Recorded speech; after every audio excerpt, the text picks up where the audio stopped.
The musical trade name is Marley Marley, and his name is Ben Tolich, New Zealander, who's released a bunch of, I think, really original and beautiful and amazing music over the last decade and a bit.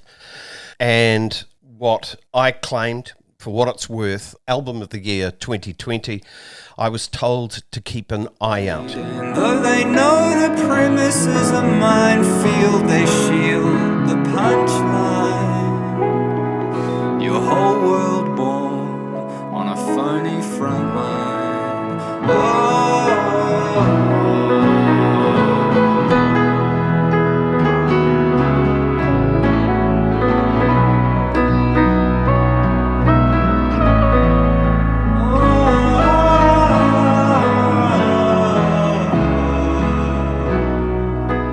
And he joins us to play a few tunes that mean something to him. Ben Tolich is Marley Marley. Welcome along.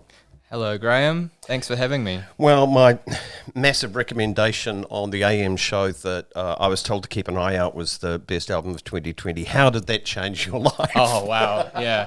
No, it meant a lot. It really did to have that recognition. Go find it. I was told to keep an eye out, and there is a new album. That is the big fat reason why we've got you in this time. It's called Spirit Tide, and we'll accord you the courtesy of playing a track from it. Mm-hmm. Tell us about the sentence in particular, because that's the one we're going to hear. It's based on a story my wife Alice told me. She's a paramedic, intensive care paramedic, and she works in the helicopters, Westpac helicopter, but at this time she was working up north. She had just started the job and came back and just told me this story of a job she went to. It kind of just really stuck with me. I won't go into too much details because I think the song kind of explains it. I've heard a lot of stories from her work stories. And you would?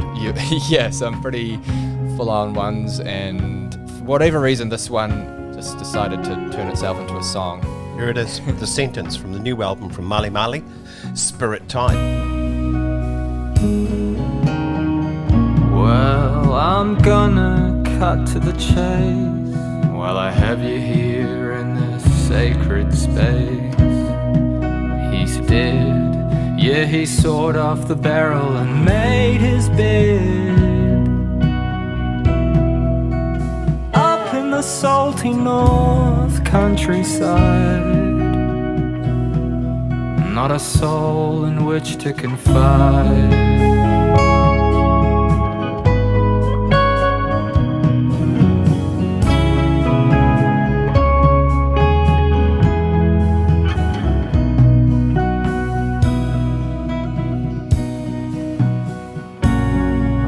Springtime came the sentence, a glimmer in the mist. You see your family, and you've stepped out of 90 long winters. Now lose your vision, lose your memories, and you've got to make time to process the news. That rain is coming through. Torrential rain.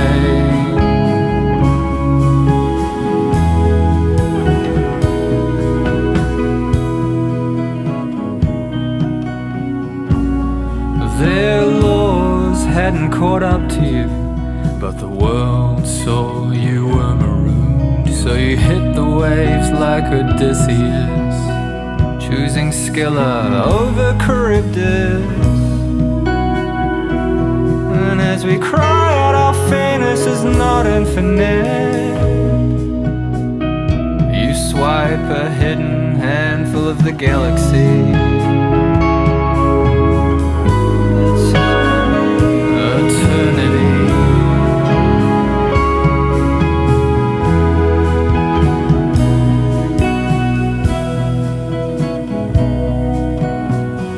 At home near the river with your children and grandchildren, when everything came to a standstill, about 100 feet from where they stay, you considered their burden and accepted your fate. And in a perfect world we could all prepare, but not today. You say farewell into thin air.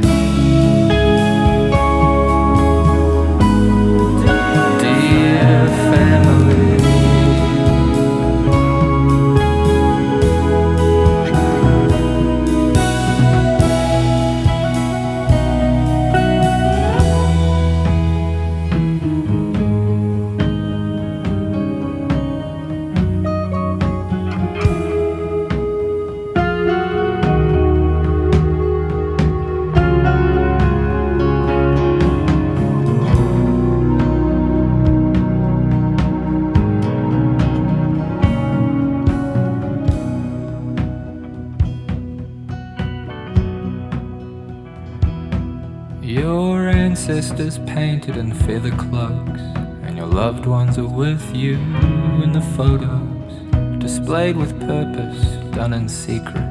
Now cover up and go discreetly. It's as if you were there in the moments to follow, preparing the tomb to embrace their sorrow. And they grieve, dear mercy.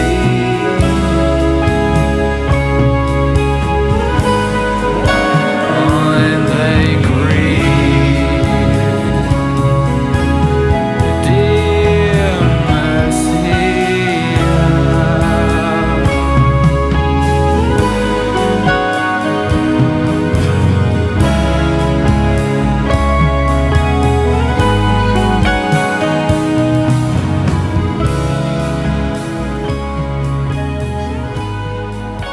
The sentence. There's a cracking video for that too, as well, and that's available pretty much anywhere online, isn't it? Yeah. I was convinced it must have been about the death of a family member. It's definitely about family. Like, that was part of the job. She went to this family, so that's definitely what it's about. Yeah. Yeah. All right.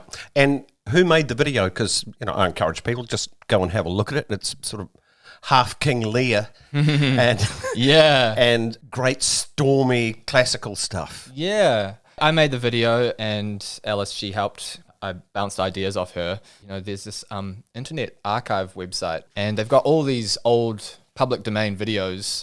You just type in something and it'll bring up these classic old videos.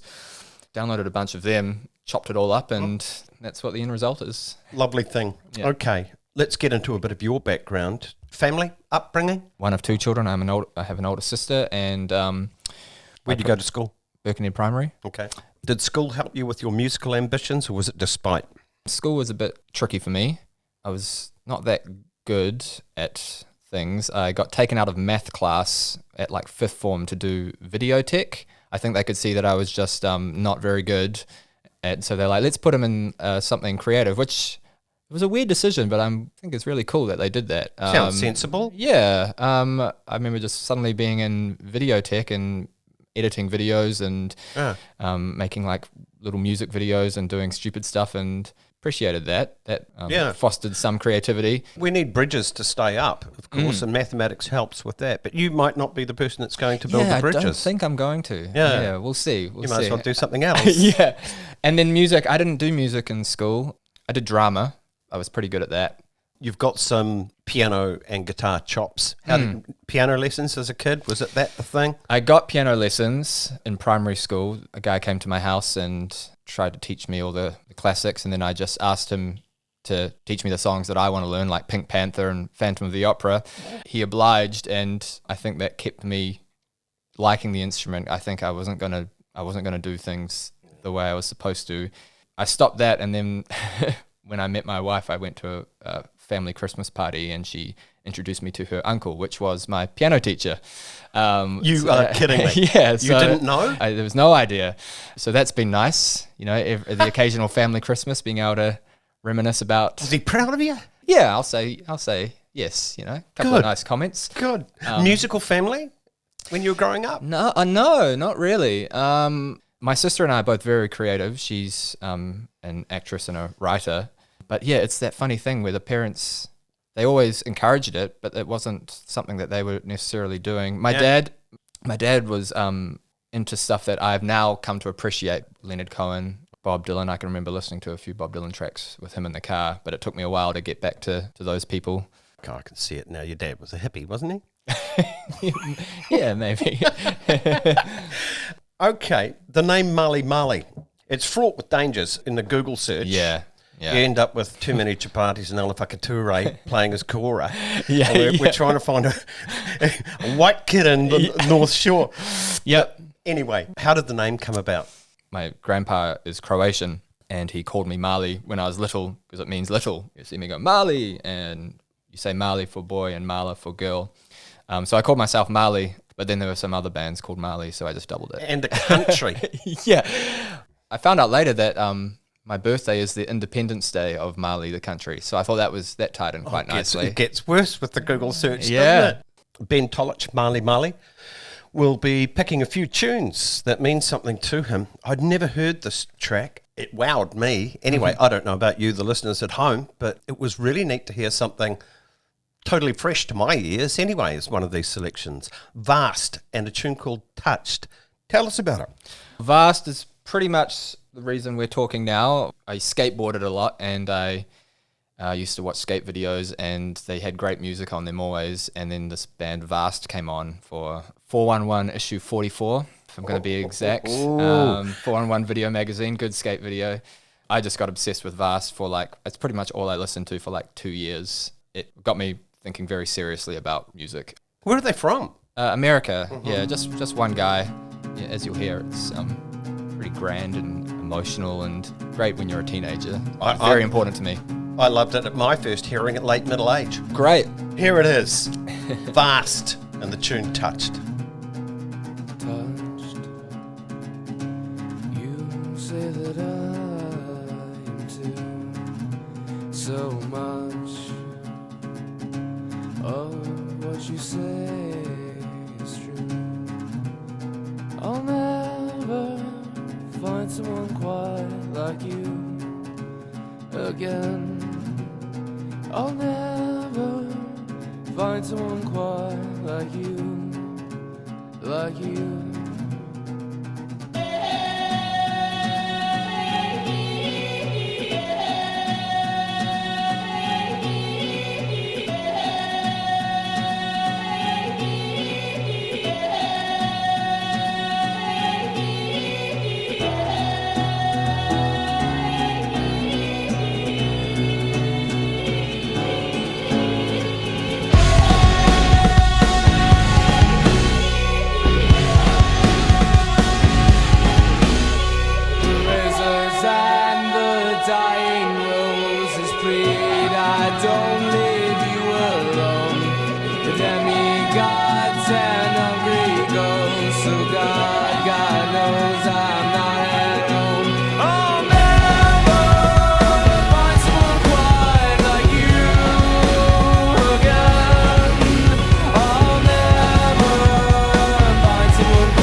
Tolich is Mali Mali. His selection, first selection, is the band called Vast and tune Touched.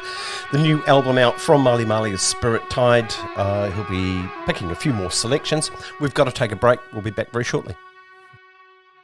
Mali Mali is our guest today, otherwise known as Ben Tolich. New album is called Spirit Tide. You're kind of a solo artist, but were you in bands before you decided to be Mali Mali? Ben Tolich. I tried having a band, and I've actually got an EP which I should put up. It's like a band EP before, I think I did in 2007. I just realized I was too much of a control freak. I have since like collaborated with people, and I'm much more open to that idea now, but as far as finding my own voice, I had to kind of go solo. But I did play in a band, Avalanche City, just before I did my first album, which was a great experience because that song Love, Love, Love did very well, and we got to travel the States and do the winery tour. I heard your heart say love, love, love. I heard your heart say love, love, love. I heard your heart say love, love. Well-known tune, that Love, Love, Love. It is. Yeah, it's still getting thrashed about. Good one. As a solo artist, what is the process of recording? How do you noodle about and make something? Because you haven't got people to play with in the band practice room.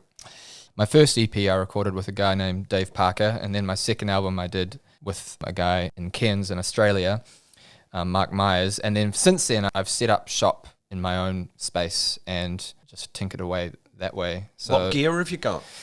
The most important gear. I have a laptop, I have an interface, I have 2 microphones, a piano.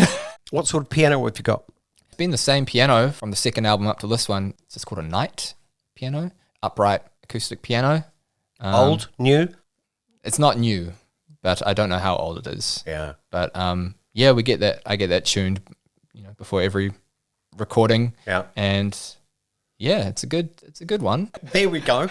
Let's go for another selection. Bill Callahan. He's a lucky bastard with just being born with that voice. Yeah. It's no effortless. Yeah. All he has to do is start singing and you go, oh, God. Yeah. Yeah. You're a Bill fan? Do you? No, I'm too envious of his lovely voice. I'd like him to experiment a little bit more with it, yeah. actually. Yeah. If you listen to early stuff, he actually sounds quite different. Oh, yeah. Yeah, he didn't get that. It's kind of later on he got that, his current voice. Well, ask me for an opinion, I'll give you a complaint. Yeah, no. That's my problem. No, But that's all good. Look, I'm complaining about nothing. Bill Callahan's amazing. And you picked Jim Cain. Why? For a long time, I would have said this is my favorite song of all time. I just really love the song. He's such a storyteller. It feels like a photograph. He's doing that thing where he's talking about very little things as well as being existential at the same time. It's just a beautiful track. I ended up in search of ordinary things, like how can a wave possibly be? I started running, and the concrete turned to sand. I started running, and things didn't pan out as planned.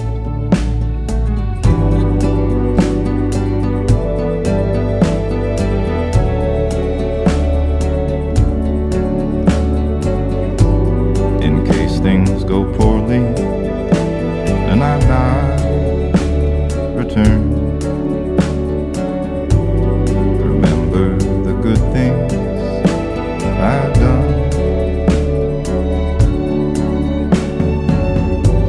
In case things go poorly and I'm not returned,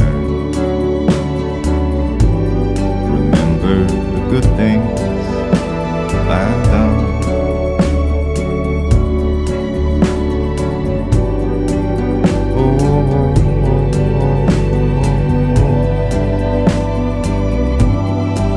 Done me in.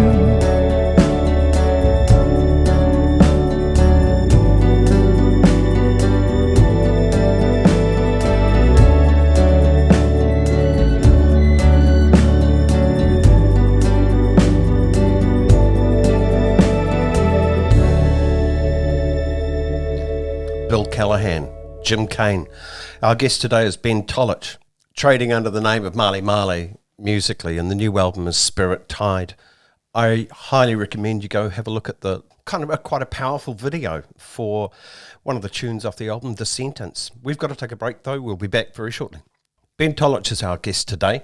You can hear his music if you look up Mali Mali. There's a whole bunch. I was told to keep an eye out. It's a beautiful thing. That was the last album. And one of the remarkable things, and I think it did pique a lot of people's interest, the cover was a famous Bill Hammond picture.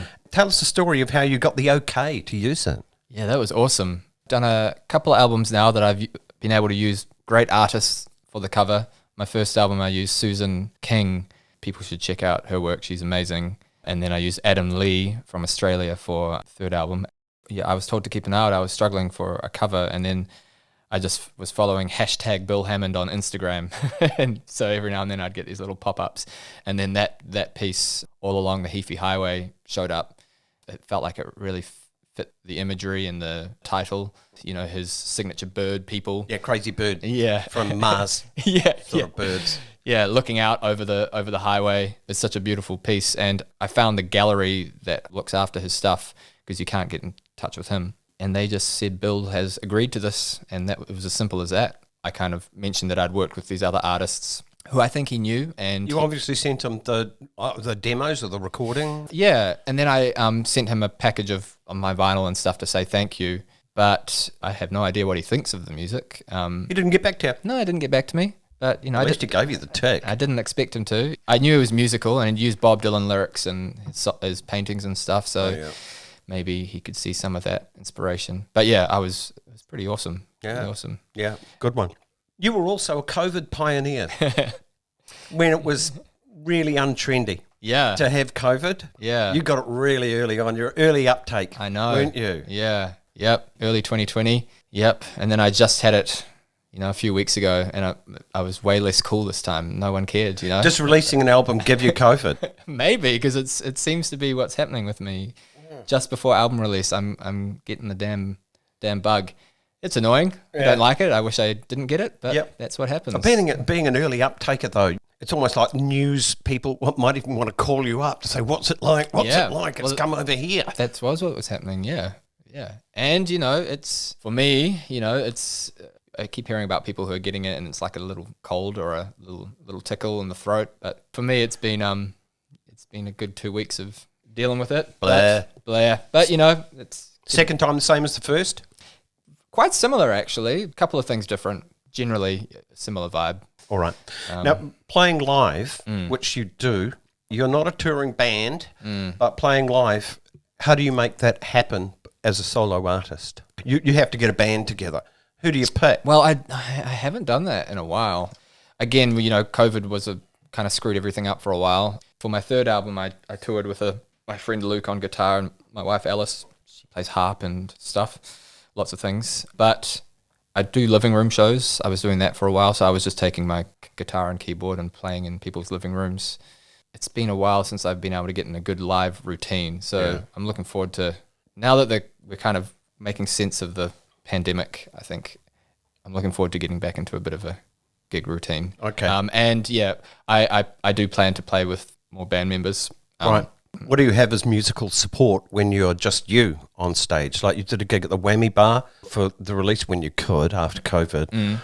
For I was told to keep an eye out. What backing tapes? I just have because I've got a lot of piano songs. I have my stage piano, and then I have a synthesizer, acoustic guitar. Yeah. I was just playing solo. I got my wife up for a couple of tracks. That was mostly it. Yeah. I notice a lot of, I'd call it tasteful layering of sonics. Were there any exemplars that you thought, oh, I really like the way this band layers this or that guided you to that sort of construction? Yeah. Again, Vast was, you know, there's a lot of that going on there. Radiohead, Sigur Rós. Yeah. I like artists that create worlds, you know. You can kind of... Fleet Foxes, or are they too mushy? No, I like Fleet Foxes, yeah. I wouldn't say that they were a big inspiration, but yeah, probably those ones. Okay. Yeah. You played overseas though, haven't you?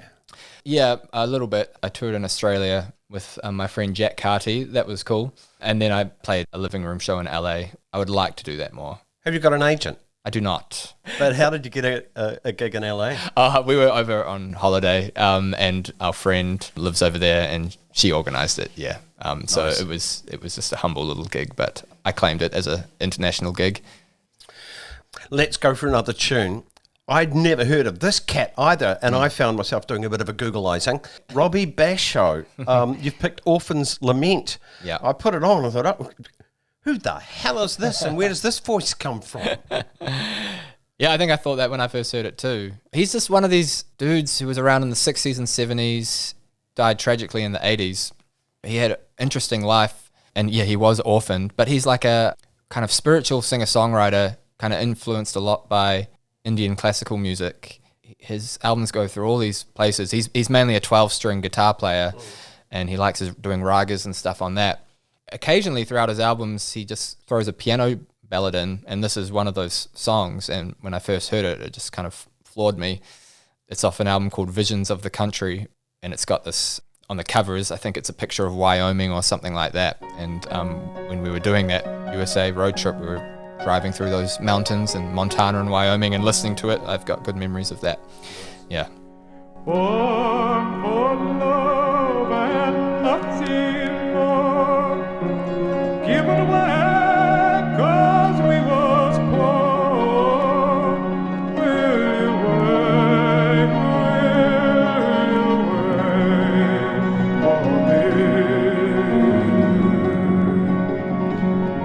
My hair was black and my eyes was bright.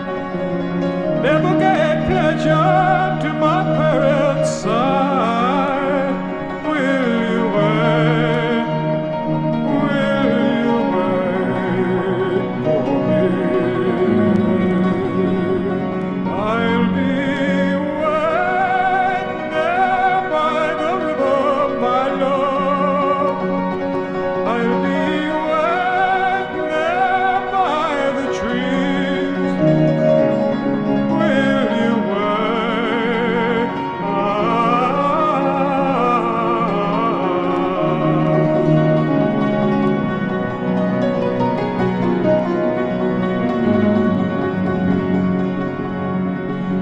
My face was brown and my hair was long. Cut my hair and hushed my song. Will you wait? Will you wait for me? All my life I've been forced to roam. Never had a place to call my own. Will you wait? Will you wait for me? I'll be waiting there by the river, my love. I'll be waiting there by the trees. Will you wait?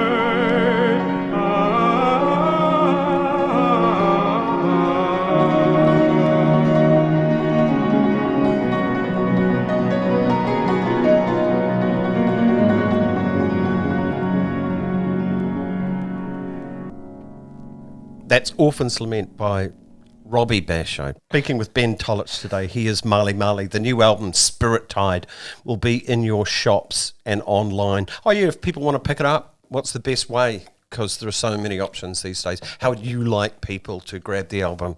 Probably on my Bandcamp, which is also just malimalisongs.com. Yeah. It'll be in some record stores. I'm going to Flying Out after this to drop some off. Okay. I only do a limited run of vinyls. I've only got 70 pressed, so 70. yeah, 70. Line up now. Okay. We'll take a break. We'll be back very shortly. Mali Mali, our guest today, his name Ben Tollett, and the album's called Spirit Tide. Only 70 pressed in vinyl form. The rest you can get on Bandcamp. I'd assume you're not entirely a full-time musician. You're not in the van touring all the time and that sort of thing and bashing out gigs at pubs. What's your day job? I work 2 part-time jobs in the disability sector. One job, I'm personal assistant / support worker for a guy named Alex. Shout out to Alex if you're listening.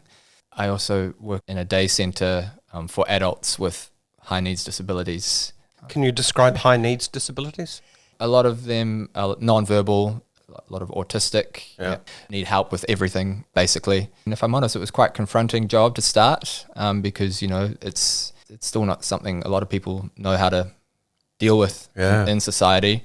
It can be shocking. Yeah, it's interesting going out in public and seeing how people react and stuff like that. Yeah. But it's overwhelmingly positive. It opened up my heart in a way that I wasn't expecting. It's really amazing people. Yeah, it's such a affirming work. Yeah, it's really cool. Yeah. It's The rewarding bits would be really rewarding. Yeah, for sure. And it's definitely challenging, but it took me a long time to find work that I liked. I was kind of failing at jobs since I left school. I was just like stumbling through work. And so it's nice to finally find work that I don't suck at. What's the worst job you've had to do? The worst? Yeah. Oh, sheesh. They all kind of blend into one. It's not a nice feeling being at a place that you're not, you just know you're not using your strengths, And so after a while, they all feel pretty terrible unless you, no, actually window cleaning that was pretty cool actually. Worked at a cafe. Actually, that might have been the worst because it was my first job. Dishes, taking orders, dealing with money, dropping plates, not giving people their coffee because I forgot, and a boss that was, quite firm. Oh, yeah. Kind of like a Gordon Ramsay figure in my life. We actually stay in touch, which is nice. But I think that might be my worst. Yeah. What was your worst? As a labourer for the council, Okay. a lot of that was good, except where they gave you a job which was impossible. Like what? Well, we were given sickles and we had to clear the kikuyu grass from the side of the Hatia River. Okay. But the grass had grown up high, so you couldn't see what was underneath it. It was scoria rocks. Okay. You can't cut it down. Yeah. It's bang, bang. Yeah. And like some Soviet or Chinese communist program, they told you, no, this must be done. Oh, wow. Yeah. It wrecked your body, right? Oh, yeah. But it wrecks your brain Yeah. because it can't be done. But there was no argument to be had. Wow. We were doing that for about a week. Okay. Yeah. Then it was grave digging. Oh. That was quite good. Yeah, I could imagine that would be Yeah, that was interesting good. at least. That was good. Okay. Are you going to be playing a bit live somewhere, somehow, to support Spirit Tide? Yeah. My foresight at the moment hasn't been great. I've been kind of just going with the flow as things are coming. So my goal is to definitely play some shows in the coming months. Yeah. Can't announce anything at the moment, unfortunately. Fair enough. Okay, let's go for another track. Stolen Violin. You actually pointed me to these cats a couple of years ago, and it's one of your selections. Mali, Ben Tolich, New Amnesia Skies. Well, Stolen Violin. So yeah, it's one guy. It's Jordan Ireland. Fortunate to say he's a friend as well as one of my biggest influences musically. He's from Australia. He was in a very successful band that were traveling the world, and they broke up. He was heading that band, and then ever since he's just followed his artistic gut and gone in some very interesting places. And I've always really admired that about him. And musically, he's influenced a lot of my playing. I just love his guitar playing. He leads with melody, and the chords follow. Often we kind of pick up a guitar and strum chords and go from there, but it's the melodies that are informing where the song goes. I really love that. When the band that he was in broke up, he recorded this beautiful lo-fi album called Temperate Touch, Tropical Tears under this name, Stolen Violin, and it's just a messy lo-fi, beautiful masterpiece. I recorded my first album in Cairns. That's where I met him, in Queensland, and I can remember him playing this song. We did a little backyard gig. Yeah, I have fond memories of hearing this song for the first time, just in a backyard. Nice. Yeah. Here's Stolen Violin, New Amnesia Skies.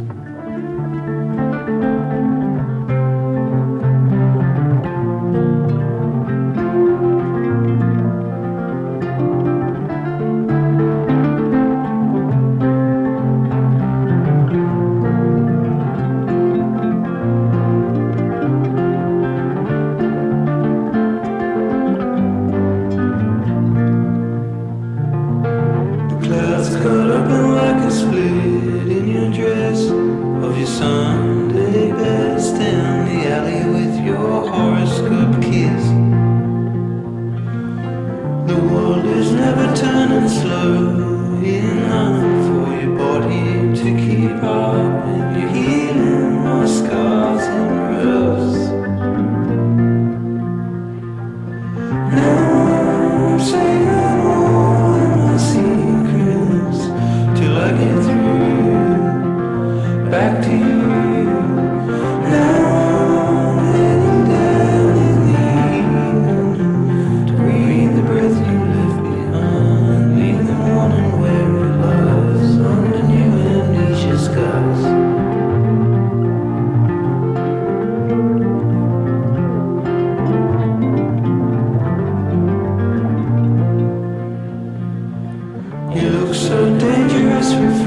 back to you.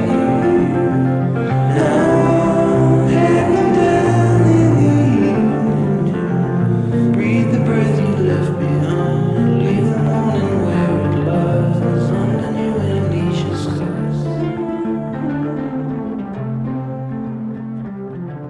Stolen Violin, New Amnesia Skies, another selection from Mali Mali. The name is Ben Tolich. Mali Mali is the artist. The album's called Spirit Tide. Do you get, how many hired guns do you get to make an album?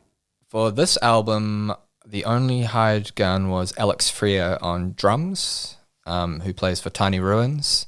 That's the only one, yeah. Okay, He's just so fun to work with. I had 5 songs. He listened to them, and just pretty much everything he did was first or second take. Yeah. The drums you hear, he always just nails it. I borrowed his bass to record the bass, but other than that, I can't include my wife. She's not a hired gun, but she does. Okay, she but does. she's played on. Yeah. Yeah. Okay. We'll take a break, come back with some quick fire questions very shortly. Ben Tolich is our guest today. He is Mali Mali. New album, Spirit Tide. Neat video called The Sentence is available anywhere where you want to watch a video. Do you hang out with other artists much, like Thick as Thieves, with Tiny Ruins, Nadia, what's her thing, and I don't know, do you? I don't, no. Bless. Bless? Yeah. I would like to. This is how things go, you know? Okay. You can't force these things. No, you know? no. Well, you work by yourself. You've had 2 bouts of COVID. Yeah. So no people one, probably don't want to get near yeah. you. People are scared of me. Yeah. No. That's fine.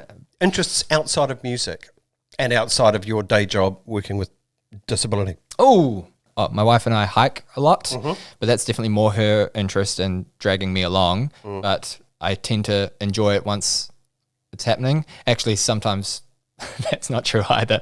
Sometimes it's a real struggle. But it's what is it called? Type B fun when it's fun in hindsight. Oh, yeah. Yeah. So often we hike and we're in the worst weather and it's pouring down and we're drenched. But then afterwards, I can't stop thinking about how exciting that was. Yeah.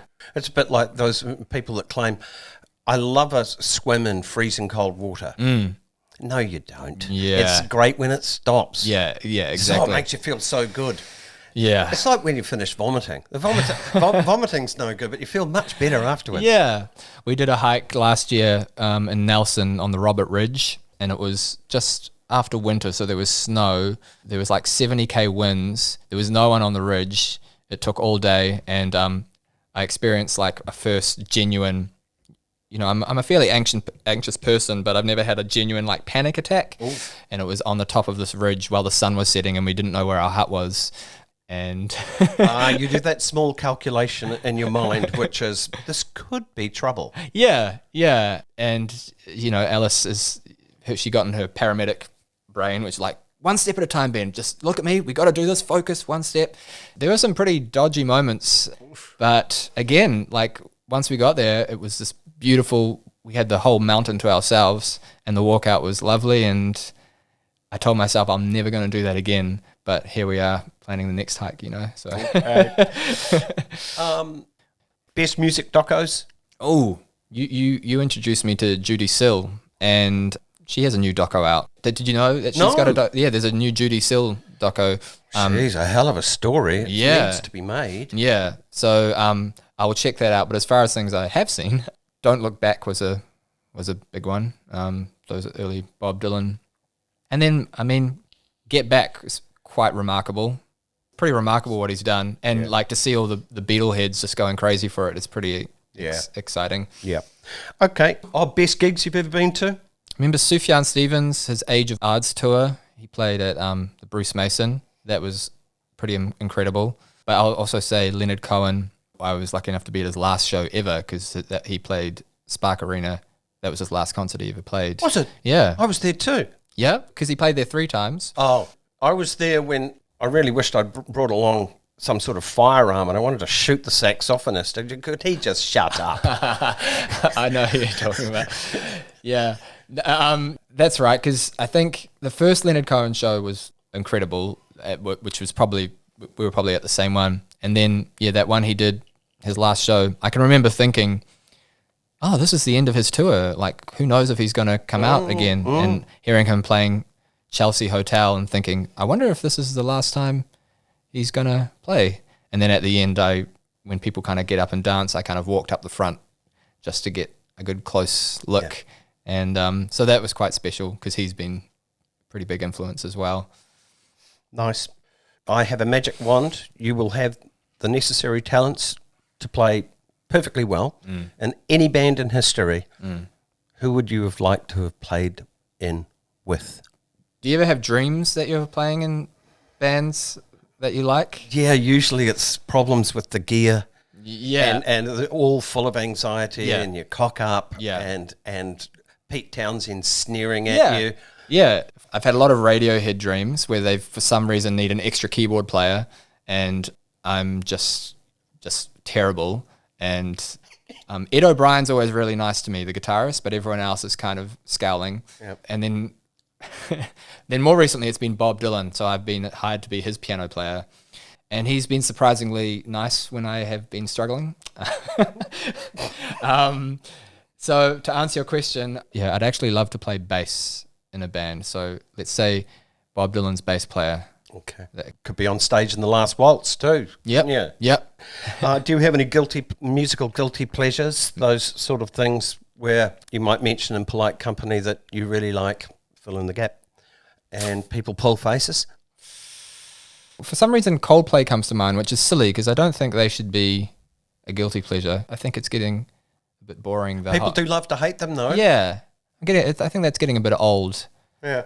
I really enjoy, their positivity, positive, good band. Sometimes it's just right, Yeah. No, that's a but great in certain selection. scenes, you'd say that and people would go, hey, get out of here. Exactly. Or go, ooh, yeah. I kind of regret even saying it as a guilty pleasure, but because it shouldn't really have to be. No. But no, that's kind of the point of the silly question. I don't think it's a silly question. It's that, the heart loves what it does. And it can, but it is perceived to be so sometimes. Yeah, exactly. Yeah. Exactly. Our last selection is Radiohead. Oh, no. Featuring PTSD of my keyboardist dreams. Ben Tolich, maybe. Okay, you've picked Separator. Why? I really like it when bands take risks in their career. You can't do it every album, but it's every now and then an artist will do a U-turn. Yeah. And Radiohead have done it, in my opinion, twice with Kid A. And then they did it again with this album, The King of Limbs, often regarded as their second worst album, The King of Limbs. But those who love it really love it, and I'm definitely the latter. For me, it's the easiest Radiohead album to listen to. It's very beautiful and meditative and quite uplifting. And this track is the last track, and I think it's one of their most uplifting tracks. It's just a good vibe. They like to use a lot of studio trickery, but this song seems to feel more just like a good band. Ben Tolich, thanks so much for being with us. The album's called Spirit Tide. Check it out now. Mali Mali. That's what you go look for. That's the artist. Mali Mali, Spirit Tide. Thank you very much. Thanks for having me, Graeme. I feel